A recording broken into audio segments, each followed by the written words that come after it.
Welcome back. Now, another thing that you can do when you are doing a live event is you can embed the link on one of your web pages. So for example, if we were to take another live event and we were to create one from YouTube Live here, and we were to start the live event, our Hangout would start and we would be broadcasting live on YouTube Live. We can go inside of our page by clicking this edit button. And we can then click View on Watch Page. And you'll notice then that our stream is live here. And what we would do then is we would then go to the Share button. We would then click the Embed button.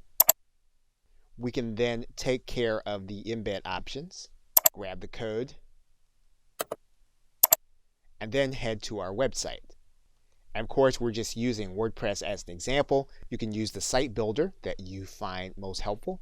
We're going to put in our code after a center code. Once we have it, we're then going to click Publish. And then we'll view our post here. Now you need to give the individuals instruction to click this button. But as soon as they did, they would then be watching our stream live as it happened. Okay, so with that, thanks, and I will see you in another video.